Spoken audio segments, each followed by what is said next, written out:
This is Dr. George. This is Citizens Going Wild, Thinking for Yourself in an Age of Hype and Glory. And today I'm going to talk about something you may have heard about without understanding much of what the hell is going on there. And that's CRT, critical race theory.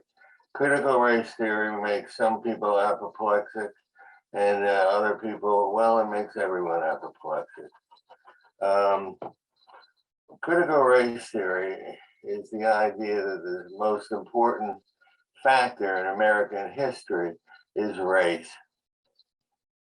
That more or less we've been racist since the beginning and we continue onward.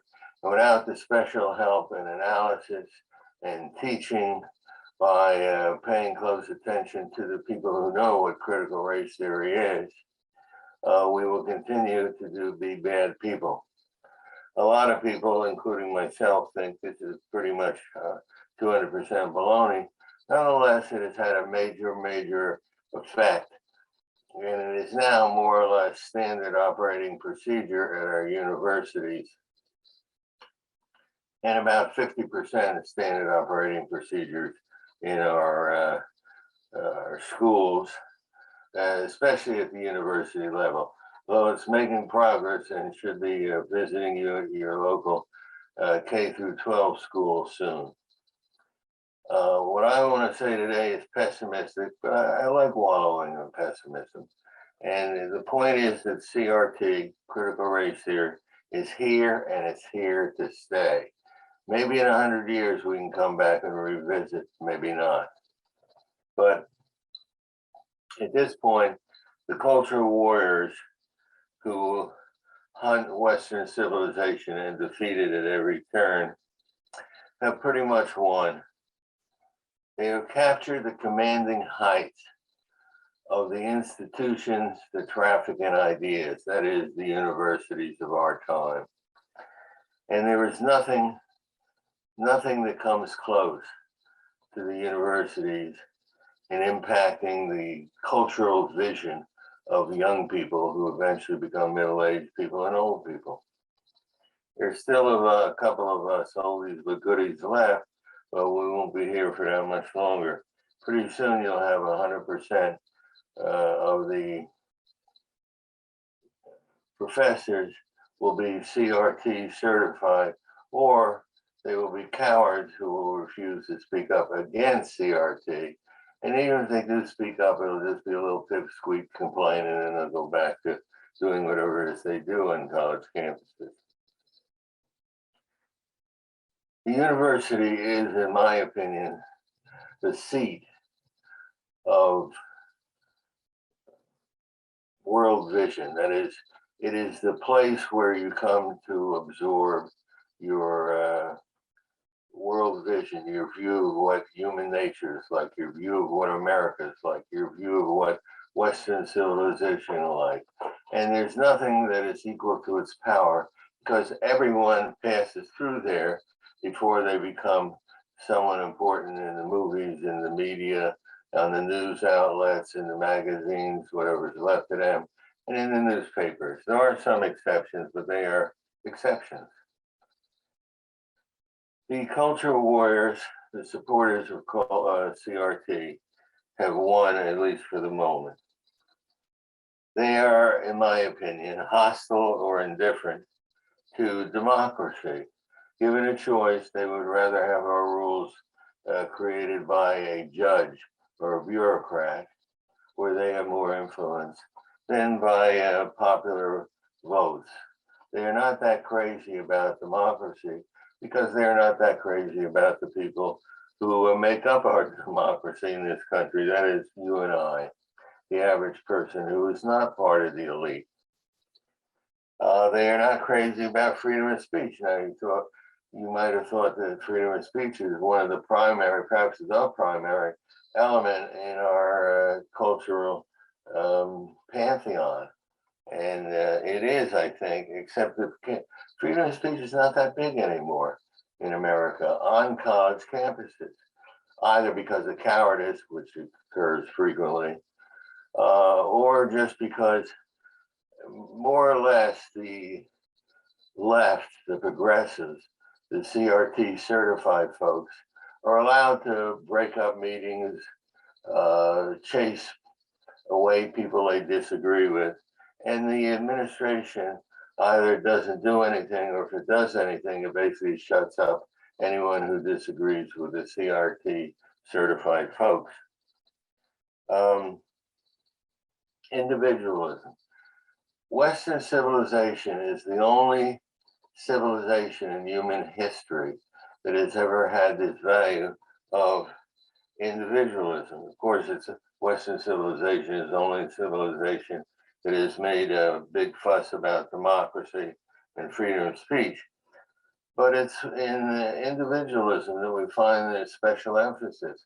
Individualism means that you'll be judged by who you are, your character, your work, your history, your actions, not by a secondary condition of being a human being, such as, well, your race, your gender, and so on and so forth. Now, it's true it's taken us a long time to go this far, but we are here, and we've been making progress all along. Individualism is what, of course, Martin Luther King spoke about, and he's the hero of individualism in America in modern times. He said everyone should be judged, the time should come at least, when everyone should be judged by their innards, by their character, and not by the color of their skin. Okay. Now, at that time, of course, there were two main colors, white and black. We have a few more colors nowadays, but people like me, and perhaps people like you, believe that this is a good rule for all times. People should be judged by something than these random arbitrary criteria, such as where they come from, or their color, their skin, or their gender, or things such as that. Nowadays, I think it's fair to say that the commanding heights of our culture go against all of these ideas of democracy, freedom of speech, and individualism. And you find on college campuses that the old prejudices are coming back. They're making a comeback. There's some new ones, of course, prejudice against white people, which is rather new. But the old prejudice, such as hatred of Jews, has made a strong comeback. And you now have places on college campuses, such as Students for Justice in Palestine, which have a little to do with justice or Palestine, but have a lot to do with hating Jews. And they are considered legitimate clubs. And they receive money from me, which is very aggravating, and from you as well. So, where are we? We're at a place where the commanding height of our culture is commanded from our universities.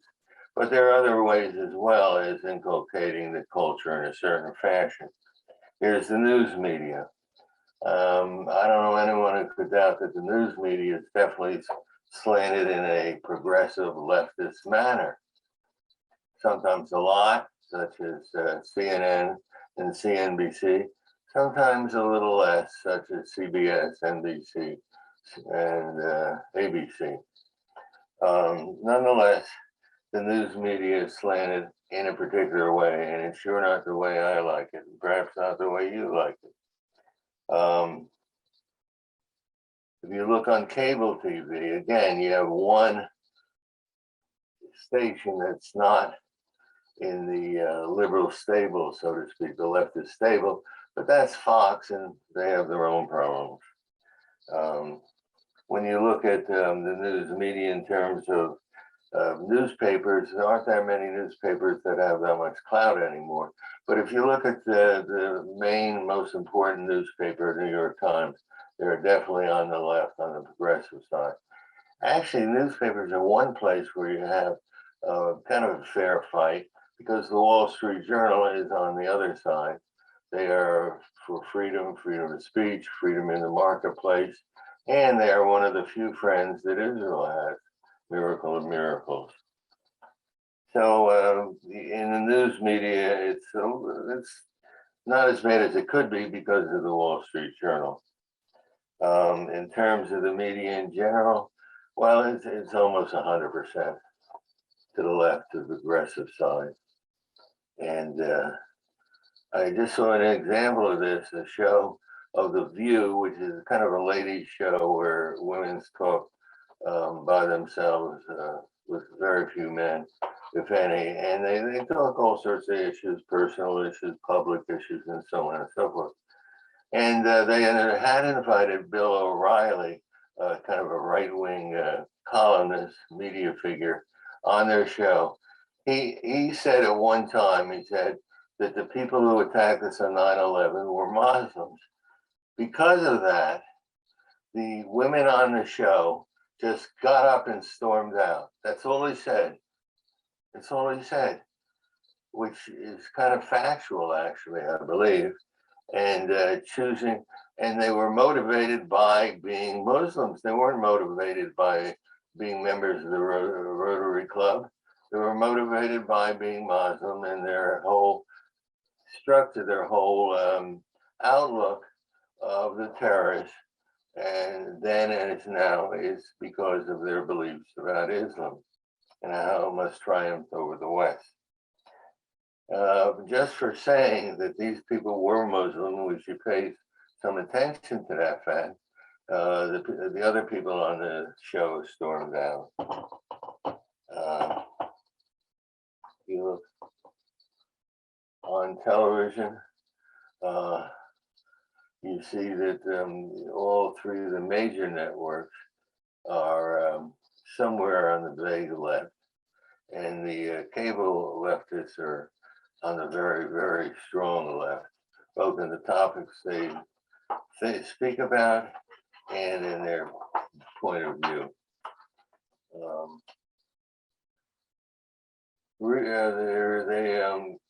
If you look at the areas such as television, if you look at the magazines, the newspapers, if you look at the movies, you find mainly of leftist point of view, but not entirely with the movies. For example, there are still movies like Hacksaw Ridge that, quite rightly, in my opinion, glorify the actions of America's fighting men and what they went through, the sacrifice that they made over and over and over again, including sometimes their own lives, and how they were on the side of what was right and what was good, and the other side was god awful evil. So there you'll see something like this from time to time. Most of the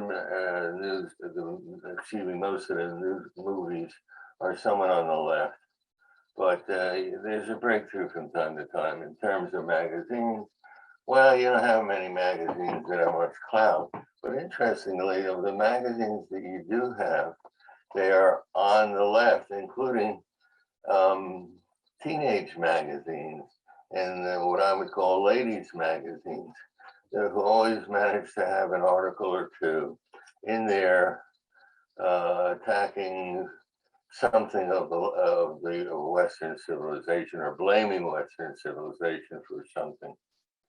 And they are rarely, if ever, in fact, I don't think they ever are on the side of the United States or Israel in any, whether they have a choice.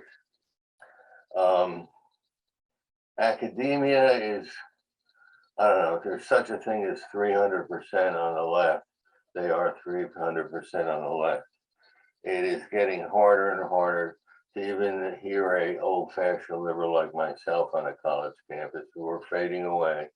And the new people are definitely on the left, and they've shaped the university in a way that even if you have a holdout here and there, an old-fashioned liberal, or God help us, in a conservative, they will not have much of a voice on college campuses. You will find that they are very big on affirmative action, which I happen to like in certain ways as well, especially for American Blacks.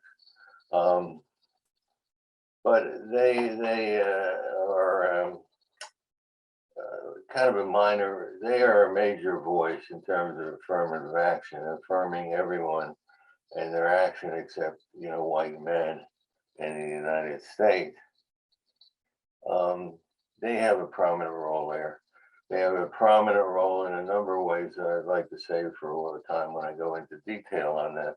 But basically, the only enemies that are talked about on college campuses are white people, Western civilization, and white men in particular are downgraded, denigrated, their accomplishments wiped out or denigrated, and their evil parts, I would say, greatly exaggerated.